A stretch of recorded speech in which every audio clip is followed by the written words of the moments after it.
Oui, soyez le bienvenu dans notre sixième séance sur les quatre environnements de vie. C'est encore l'enseignant, le pasteur Salomon Kaninga Lusol, votre ami, votre frère de l'émission de l'Église. Comme je disais là, que nous sommes en train de continuer avec notre série sur les quatre environnements. Nous sommes maintenant dans notre sixième séance. Dans la sixième séance, nous allons continuer. Et la suite pour vous faire voir que signifie le jardin d'Éden selon Dieu. Selon Dieu, Dieu n'a jamais considéré les jardins d'Éden, Dieu n'a jamais donné l'image du jardin d'Éden comme l'homme a toujours pensé depuis la décennie du temps. Donc le jardin d'Éden, selon Dieu, était une atmosphère de vie. C'était là où Dieu avait placé sa présence. Alors quand Dieu avait placé sa présence dans le jardin d'Éden, ce lieu était devenu un lieu qui était mystérieux, qu'aucune personne ne peut découvrir jusqu'aujourd'hui. Les gens peuvent faire les estimations, les gens peuvent tâtonner, mais il n'y a pas vraiment d'exactitude puisque ça reste quelque chose qui est caché, ce qui est caché pour Dieu. Donc, je voudrais seulement vous faire voir que même dans Ézéchiel chapitre 28, le verset 13, la Bible parle sur les jardins d'Éden, de la manière où Dieu avait placé Lucifer dans les jardins d'Éden.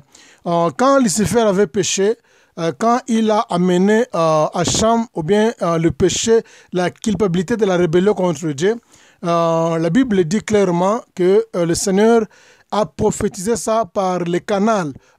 Les années plus tard, Dieu avait prophétisé ça par les canaux du prophète Ésaïe pour nous faire voir exactement ce qui s'est passé pendant ces âges-là. Et le prophète Ésaïe est en train de décrire clairement qu'il dit que tu étais en Éden, le jardin de Dieu, depuis le jour que tu fus créé, jusqu'à ce que le péché, l'iniquité, disons, jusqu'à ce que l'iniquité fut trouvée chez toi.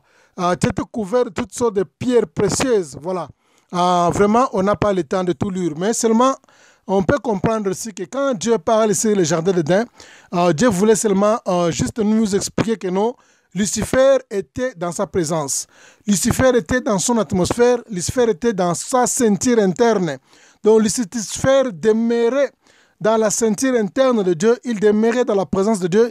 Il demeurait dans l'atmosphère de Dieu.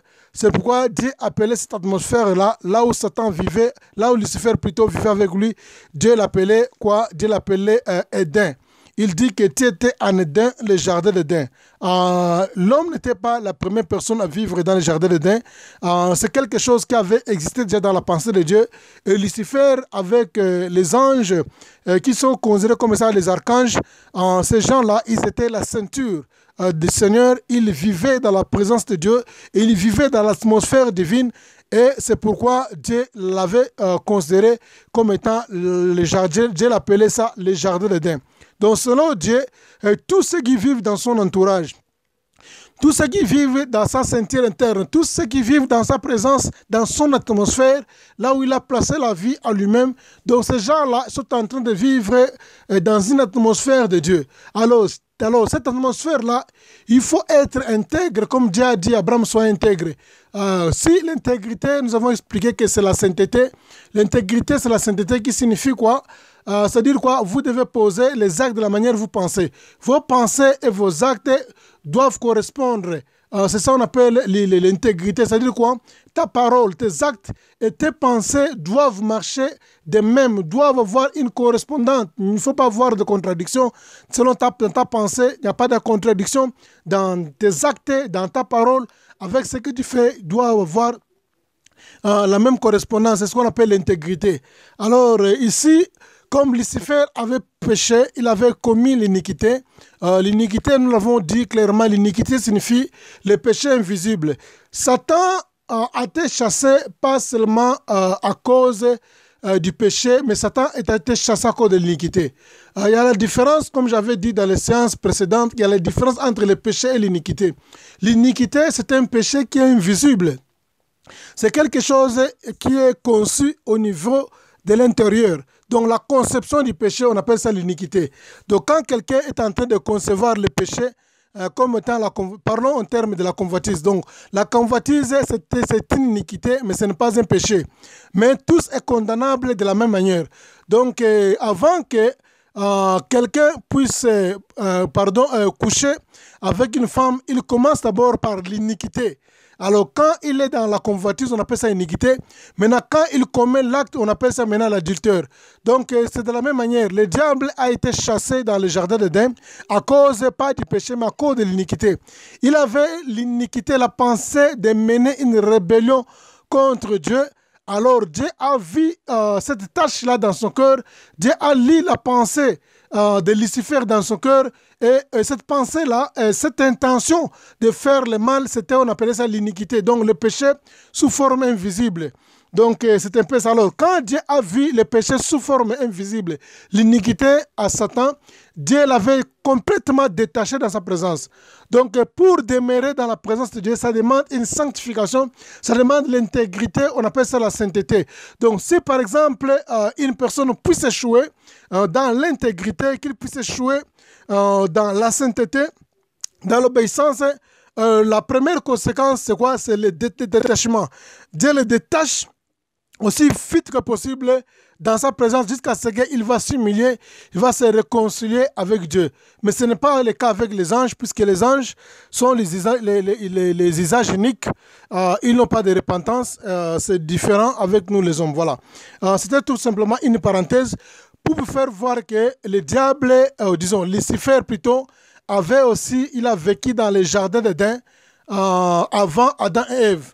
Quand Dieu dit il a vécu dans les jardins d'Éden, selon Ézéchiel chapitre 28, le verset 13, Dieu dit que notre était en Éden, les jardins d'Éden. Dieu donne l'image du jardin d'Éden comme étant sa présence, comme étant l'atmosphère divine, comme étant un lieu de délice. Obligatoirement, là où Dieu se trouve, c'est un lieu de délice. Alors, pour autant dire que quand Adam et Ève, ils ont péché, alors ils étaient détachés avec leur environnement de vie, ils étaient détachés dans la présence de Dieu. C'est-à-dire, ils n'avaient plus l'accès maintenant à la présence de Dieu puisqu'ils ont amené le péché de la rébellion contre Dieu. Ils ne pouvaient plus demeurer dans le jardin d'Éden, ils ne pouvaient plus vivre dans le jardin d'Éden parce qu'ils étaient déjà détachés. Ils étaient morts. Comme ils étaient morts, ils devraient être aussi détachés le même jour.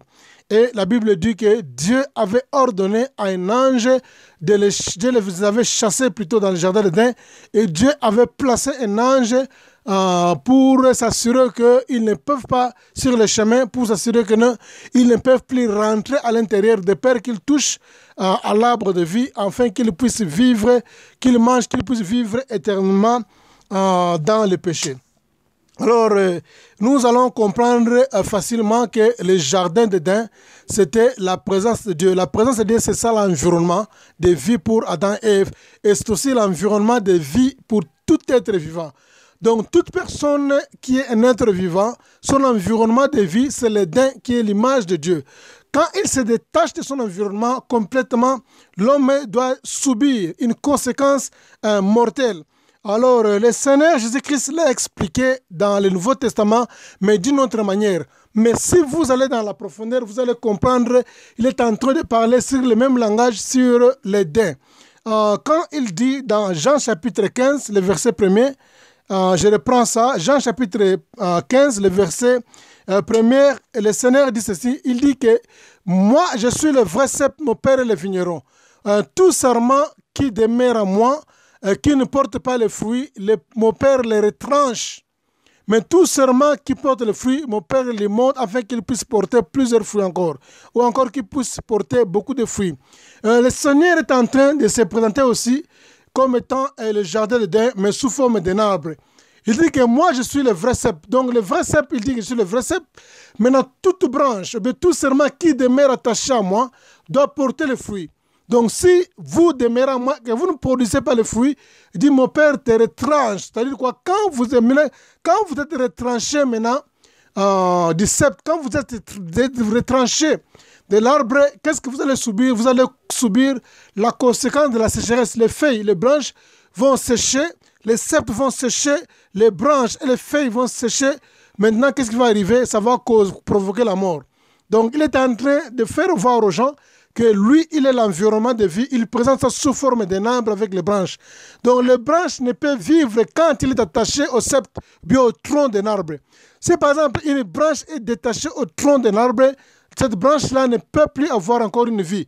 Donc, le même jour, le même instant, la même seconde qu'il est détaché, qu'il est coupé de la branche, bien du tronc plutôt, qu'il est coupé du tronc, bien du septe, c'est le même temps, c'est le même instant qu'il trouve aussi sa mort.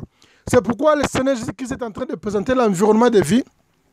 Le jardin d'Éden étant comme étant une plante, comme étant un arbre. Il dit que je suis le vrai septe, mon Père est le vigneron.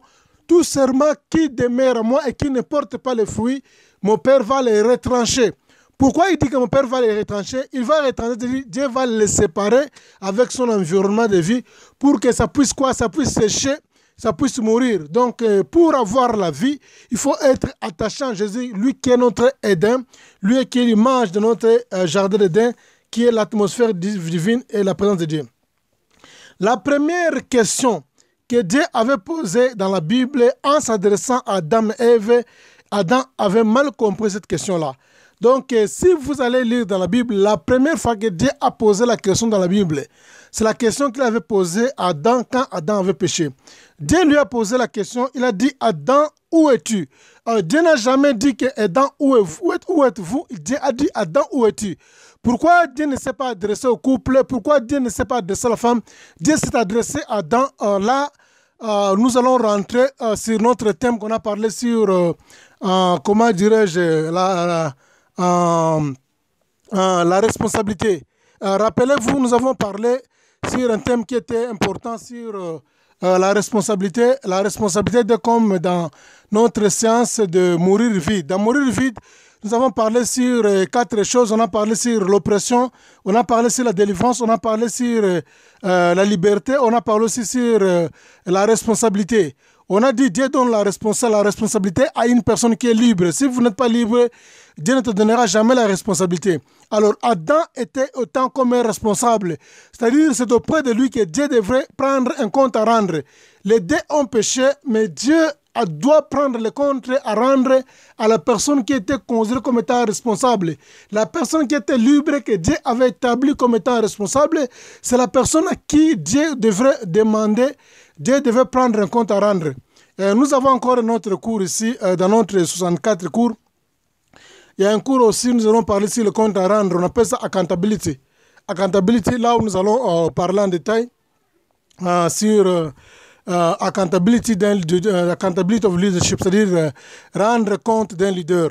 On va beaucoup parler sur ça, et ça me vient encore dans l'idée quand je parle sur Adam devait rendre compte à Dieu par rapport à l'acte qu'il avait posé. Dieu a posé la question, où es-tu? Dieu n'a pas dit, où êtes-vous?